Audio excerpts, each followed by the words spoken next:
नमस्कार, मैं हूं आदित्य और आप देख रहे हैं द लोकनीति। अभी इस वक्त जो आर्थिक मंदी चल रही है उसके बाद सरकार ने कुछ निर्णय लिए हैं। निर्मला सीतारमण ने एक दिन पहले यानी परसों से एक दिन पहले एक प्रेस कॉन्फ्रेंस करके इससे निपटने के लिए वो क्या स्टेप्स ले रही है गवर्नमेंट, उसके बारे में लोगों को अवगत कराया।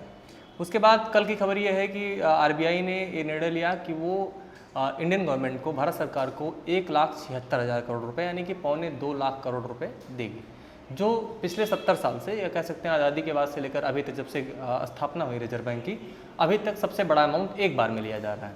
पिछले सालों में सरकार ने पैसे वहाँ से लिए हैं, लेकिन इतना बड़ा अमाउंट एक बार में लिया गया है, जो कि कुछ लोगों के लिए आलोचना का विषय भी है और लोग आलोचना भी कर रहे हैं।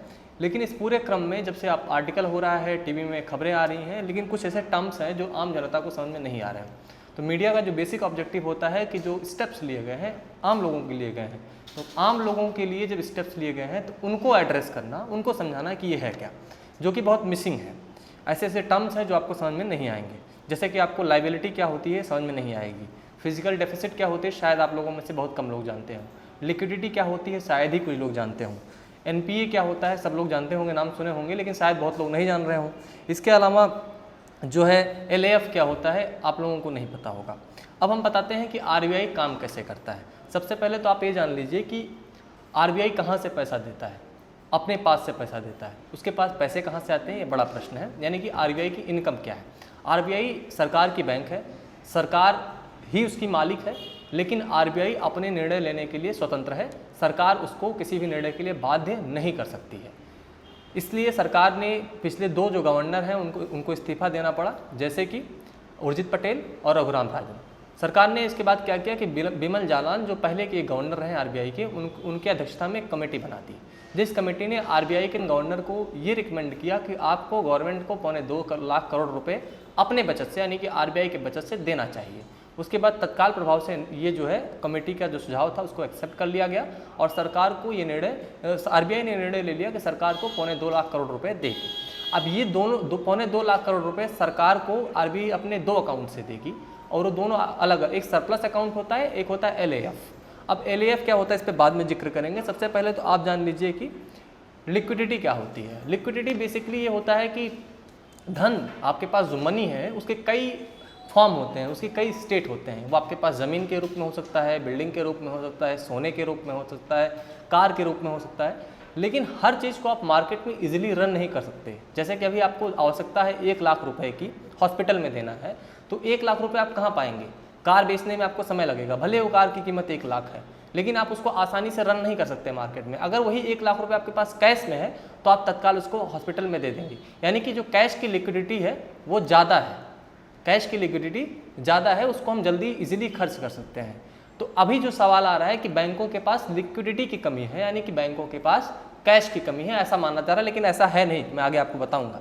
उसके बाद आते हैं एलएएफ। एलएएफ क्या होता है, ये रिजर्व बैंक जब पैसा कमाती है, रिजर्व बैंक पहले समझ लीजिए पैसा कहाँ से कमाती है। रिजर्व बैंक पैसा कमाती है, उसकी इनकम जो है वो गवर्नमेंट को लोन देती है, वो गवर्नमेंट उससे बोरो करता है, उसका कह सकते हैं साधारण भाषा में कि उसका जो इंटरेस्ट होता है वो आरबीआई का जो है इनकम होता है। दूसरा फॉरेन करेंसी का जो डिफरेंस होता है, जो हमारे पास foreign currency reserve bank of India रखती है, उसका जो डिफरेंस होता है वो भी इसका इनकम होता है। गोल्ड वो रखती है, बैंक लोन भी वो देती है। बैंक लोन कहाँ से देती है, एलएएफ से देती है, यानी कि लिक्विडिटी एडजस्टमेंट फंड। यानी कि ऐसी स्थिति जब बैंकों के पास कैश की कमी हो जाए तो बैंक 2-3 दिन के लिए आरबीआई से लोन लेती है, कैश लेती है, उस कैश का जो इंटरेस्ट बनता है वो आरबीआई की इनकम होती है। इसके बाद साल भर में इसके अपने एक्सपेंडिचर होते हैं, इसके सैलरी देनी होती है, बहुत सारा स्टाफ है, बहुत सारे ऑफिसेज हैं, बहुत सारे इसके अन्य खर्चे हैं। जो बैंक कमाती है, आरबीआई जो कमाती है, उसमें से उसका साल भर का खर्चा निकाल करके जो अमाउंट बचता है वो इसका अपना पैसा यानी कि इनकम होता है। अब इस इनकम को आरबीआई 2 अकाउंट में रखती है। एक उसका सरप्लस अकाउंट होता है जो सेविंग अकाउंट होता है, जहां उसकी प्रॉफिट होती है, प्रॉफिट अकाउंट एक तरह से कह सकते हैं सामान्य भाषा में। और दूसरा जो होता है वो जहां से, जिसको हम अभी चर्चा में है, जिसका टर्म है कॉन्टीजेंसी फंड। ये इसको हम ऐसा कह सकते हैं कि इसके लिए एक शब्द और इस्तेमाल किया जा रहा है कि बफर से पैसे उठा के देना। कॉन्टीजेंसी फंड होता क्या है, जब सरकार को कोई चीज़ खरीदना है, हम सरकार क्या करती है, बाहर से कोई चीज़ खरीदती है, इंपोर्ट कराती है, तो कैसे कराती होगी, वो फॉरेन करेंसी में कराती होगी। ऐसी स्थिति में जब सरकार के पास फॉरेन करेंसी की कमी हो जाए तो क्या सरकार इंपोर्ट नहीं करेगी? बिल्कुल करेगी। अगर इंपोर्ट नहीं करेगी तो देश कैसे चलेगा? ऐसी स्थिति में जब उसके पास फंड ना हो, यानी फॉरेन एक्सचेंज रिजर्व कम हो जाए, जैसे 1991 में हुआ था, तब आरबीआई आगे आता है और उस आपात के खाते से, यानी कि जो कंटिजेंसी फंड है, वहाँ से कुछ डॉलर या कुछ भी फॉरेन करेंसी में रुपए भारत सरकार को देता है और भारत सरकार की गाड़ी आगे चलती है। अब इस कॉन्टीजेंसी फंड से भी पैसे निकाल करके उसको दिए जा रहे हैं, करीब 1.25 लाख करोड़ रुपए यहाँ से निकाले जा रहे हैं, या 55,000 करोड़ रुपए। I am not sure about कि दोनों में से, अभी मैं जब होमवर्क कर रहा था तो मैंने शायद इस पर बहुत विशेष रूप से ध्यान नहीं दिया कि दोनों अकाउंट से किस अकाउंट से ज़्यादा पैसे निकाले गए हैं, लेकिन 2 अलग अलग अकाउंट से निकाले जा रहे हैं। एक से करीब 55-50,000 करोड़ रुपये, एक से 1,23,000 करोड़ रुपये समथिंग निकाले जा रहे हैं। अब जो है आपको ये समझ में आ गया कॉन्टीजेंसी फंड क्या होती है। अब आप समझिए कि फिजिकल डेफिसिट क्या होता है, उसकी भी चर्चा खूब हो रही है। फिजिकल डेफिसिट ये होता है कि जब आप कोई सामान बनाते हैं तो उसको बनाने में कुछ लागत आती है, कुछ खर्चे आते हैं, वो लागत, और उसके बाद आप मान लीजिए कि आपने 15 रुपये का सामान बनाया और आपके मूड में है कि आप 18 में इसको मार्केट में बेचेंगे, तो 3 रुपये आपको बन रहा है, वो 3 रुपये आपका प्रॉफिट हो गया, उसमें से आप टैक्स वैक्स देंगे, जो बचेगा वो आपका डेफिनेट प्रॉफिट हो जाएगा। लेकिन अगर वही 15 रुपये का सामान मार्केट में 12 रुपये में बिका तो 3 रुपये बच गए, 3 रुपये घाटे आ गए। वो जो घाटा होता है उसको हम फिजिकल डेफिसिट कहते हैं। तो जो गवर्नमेंट कमाती है एक साल में करीब 17 लाख करोड़ रुपए गवर्नमेंट अर्न करती है टैक्स वैक्स के थ्रू, जो उसके अलग अलग डिफरेंट इनकम के सोर्सेज हैं, इंपोर्ट ड्यूटी है और बहुत सारे उसके सोर्सेज हैं, वहाँ से 17 लाख करोड़ रुपये कमाती है। अब वो 17 लाख करोड़ रुपए लोगों पे खर्च करने हैं, लेकिन उसमें भी 5-6 हज़ार करोड़ रुपए की कमी होती है, यानी कि गवर्नमेंट का जो ओवरऑल खर्चा है देश पे वो करीब सेंट्रल गवर्नमेंट को 25 लाख करोड़ रुपए समथिंग का होना चाहिए। जो हम कमाता है, हमारी गवर्नमेंट कमाती है 17 लाख करोड़ रुपए। तो बीच का जो अमाउंट होता है वो होता है फिजिकल डेफिसिट, यानी कि राजकोषीय घाटा, जिसे हम हिंदी में बोलते हैं।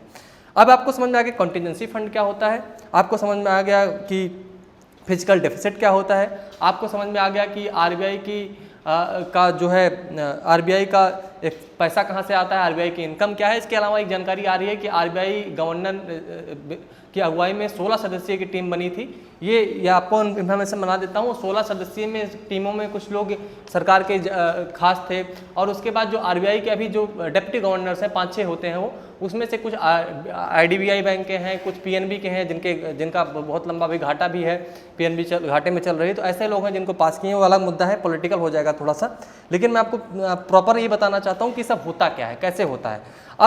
अब रिजर्व बैंक के पास इतना कमाई का जरिया आपको पता चल गया कि कैसे रिजर्व बैंक कमाती है। अब उसके पास जो 2 खाते हैं, जिसको कहते हैं कॉन्टीजेंसी फंड, और एक उसका सरप्लस यानी कि प्रॉफिट फंड जो अलग होता है, उन दोनों खाते में से निकाल करके भारत सरकार को 1,76,000 करोड़ रुपए देने का निर्णय लिया गया है, एक कमेटी की बात मान करके। अब 1,76,000 करोड़ रुपए सरकार क्या करेगी, कैसे खर्च करेगी, इस पर बहुत चर्चाएं हो रही हैं। तो आप ये समझ गए साधारण भाषा में कि पैसे आरबीआई कमाता कहाँ से है और बैंक जो है सरकार को देता कैसे है, और उसमें जो आपके बहुत सारे टर्म्स आ रहे थे वो भी क्लियर हो गए। तब एक चीज़ अब इसमें और भी है कि कुछ लोग कह रहे हैं कि जो बैंक्स हैं उनके पास लिक्विडिटी नहीं है, और लिक्विडिटी को मैंने आपको परिभाषित कर दिया होता क्या, यानी कि कैश नहीं है, तो वो लोन नहीं दे पा रही है। जब वो लोन नहीं दे पाएगी तो इन्वेस्टमेंट, यानी कंपनियां इन्वेस्ट नहीं कर पाएंगी, और जब कंपनियां इन्वेस्ट नहीं करेंगी तो रोज़गार नहीं होगा, रोज़गार नहीं होगा तो आप पैसे नहीं कमाएंगे, आप पैसे नहीं कमाएंगे तो चीज़ खरीदेंगे नहीं, तो इकोनॉमी डाउन रहेगी। दूसरा ये कहा जा रहा है, लेकिन ऐसा नहीं है कि बैंकों के पास लिक्विडिटी नहीं है। कुछ अर्थशास्त्रियों का मानना है कि बैंकों के पास प्रॉपर लिक्विडिटी है, कुछ लिक्विडिटी अभी बची हुई है जिसका इस्तेमाल बैंक कर सकती है, लेकिन बैंक करना नहीं चाह रही है। तो बैंक किससे डर रही है? एनपीए से डर रही है। प्रश्न उठता है कि एनपीए क्या होता है? Non performing account. ऐसे अकाउंट जो कर्जा ले लिया आपने, मान लीजिए बैंक से कर्जा ले लिया 1 लाख रुपए, आपने नहीं दिया, तो आपका जो क्रेडिट अकाउंट है परफॉर्म नहीं कर रहा है, बैंक घाटे में चली गई, तो उससे बोलते हैं एनपीए। एनपीए का जो देश में घाटा है बहुत ज़्यादा है, तो बैंक डर रही है कि ऐसा तो नहीं कि हमारा अकाउंट जो हम पैसा इन्वेस्ट करने के लिए कंपनियों को लोन दे दें और फिर एनपीए हो जाए। दूसरा, कंपनियां भी इन्वेस्ट नहीं करना चाहती, जो उनके पास बचत है नहीं करेंगे, क्योंकि हमारे पास जो बाइंग पावर है अभी कम है, और हम खरीदेंगे नहीं तो कंपनियां क्यों इन्वेस्ट करेंगी। तो इस तरह से चौथरफा जो है इकोनॉमी जो है रिसेशन में है, ना हमारे पास बाइंग पावर है, ना कंपनियां इन्वेस्ट कर रही हैं, क्योंकि इन्वेस्टमेंट करने के लिए उनके पास एक तो फंड नहीं है, और जिन कंपनियों के पास है वो रिस्क में करना नहीं चाह रही हैं, और दूसरा बैंक उनको पैसे देना नहीं चाह रहा है, क्योंकि बैंक को डर है कि अकाउंट जो है एनपीए ना हो जाए। तो सरकार जो 1,76,000 करोड़ रुपए है उसको किसे देने वाली है? आपको देने वाली है, आम जनता को देने वाली है कि उसके हाथ में कैश हो, उसके मुट्ठी में पैसा हो, वो खरीदे। और दूसरा एक प्रश्न है, मैं पढ़ रहा था अनिंद्य चक्रवर्ती को न्यूज़ क्लिक पे, उन्होंने लिखा कि जो फिजिकल डेफिसिट है देश का वो 6 लाख करोड़ रुपए है, मतलब हर साल का इसी के आसपास आ रहा है, 3% के आसपास। इसको जो है सरकार क्यों नहीं बढ़ा सकती? इसको बढ़ा करके भी लोगों के हाथ में पैसा दिया जाए तो पैसे ज़्यादा तेज़ी से लोग खर्च करेंगे, प्रोडक्शन ज़्यादा होगा और फिर बाद में इस पर कंट्रोल पाया जा सकता है। तो ये अलग अलग नज़रिया है, इस पर और सारी खबरें हैं जो thelokaniti.com www.thelokaniti.com पर उपलब्ध है, आप वहाँ से पढ़ भी सकते हैं। और ये वीडियो आपको अगर पसंद आया हो तो हमारे चैनल को सब्सक्राइब करें, बेल आइकन पर क्लिक करें और इसको लोगों में साझा करें और लाइक करना ना भूलें। 2 दिन की रिसर्च। धन्यवाद।